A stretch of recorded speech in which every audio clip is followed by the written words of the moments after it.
Khulna circuit house ময়দানে মহানগর বিএনপির সম্মেলন অনুষ্ঠিত হচ্ছে। সম্মেলনে ভার্চুয়ালি বক্তব্য রাখবেন বিএনপির ভারপ্রাপ্ত চেয়ারম্যান তারেক রহমান। খুলনায় আছেন আমাদের স্পেশাল করেসপন্ডেন্ট হাসান মাহমুদ। হাসান, সম্মেলন কি শুরু হয়েছে আর লোক সমাগম কেমন দেখছেন?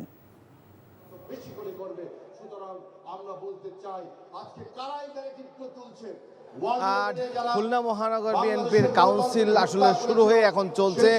উদ্বোধনী অনুষ্ঠানে অংশ নিয়েছেন বিএনপি চেয়ারপারসন উপদেষ্টা আমানুল্লাহ আমান। তিনি উদ্বোধন করেছেন জাতীয় পতাকা এবং নেতাকর্মীরা দলীয় পতাকা উত্তোলনের মধ্য দিয়ে জাতীয় সঙ্গীত, দলীয় সঙ্গীত সবকিছু শেষে এখন আসলে যেটি চলছে সেটি হচ্ছে যে খুলনা মহানগর রয়েছে, সেই মহানগরের বিভিন্ন ইউনিটের নেতাদের সাংগঠনিক রিপোর্ট পেশ করা হয়েছে।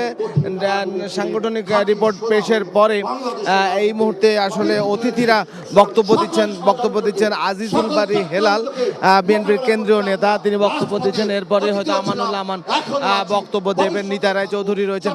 সব মিলিয়ে খুলনা মহানগর বিএনপির এই সম্মেলন হতে যাচ্ছে প্রায় 2009 সালে সবশেষ সম্মেলন হয়েছে। বলা যায় যে 16 বছর পর এই সম্মেলন হতে যাচ্ছে। নেতারা বলছেন যে বিভিন্ন সময়ে আসলে বিগত স্বৈরাচার সরকারের সময় তাদের বিভিন্ন ইউনিটে সম্মেলন হতে পারেনি, যার কারণে মূল সম্মেলনেও এই কেন্দ্রীয় সম্মেলনগুলো বা মহানগরের সম্মেলন বা জেলা সম্মেলনগুলো তখন আসলে অনুষ্ঠিত হতে পারেনি।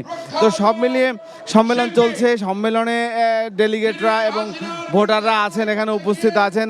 এখানে যুক্ত হবেন লন্ডন থেকে বিএনপির ভারপ্রাপ্ত চেয়ারম্যান তারেক রহমান। তিনি কিছুক্ষণের মধ্যেই হয়তো ঘণ্টাখানেকের মধ্যেই যুক্ত হবেন এবং সেই যুক্ত হবার পরে তিনি নেতাকর্মীদের উদ্দেশ্যে বক্তব্য দেবেন। সভাপতি, সাধারণ সম্পাদক অর্থাৎ খুলনা মহানগরের সভাপতি, সাধারণ সম্পাদক এবং সাংগঠনিক সম্পাদক এই 3টি পদে মোট 12 জন প্রতিদ্বন্দ্বিতা করছেন। সভাপতি পদে 3 জন, সাধারণ সম্পাদক পদে 2 জন এবং সাংগঠনিক সম্পাদক পদে 3টি পদে 6 জন, মোট 12 জন প্রতিদ্বন্দ্বিতা করছেন এই ভোটে। এবং ভোট হবে আসলে এই আনুষ্ঠানিকতার পরে বিকেলে ভোট অনুষ্ঠিত হবে। নেতাকর্মীরা অর্থাৎ এখানে যে ইউনিটগুলো রয়েছে সেই ইউনিটের 505 জন ভোটার ভোট দিয়ে তাদের এই খুলনা মহানগরের সভাপতি, সাধারণ সম্পাদক এবং সাংগঠনিক সম্পাদককে নির্বাচন করবেন।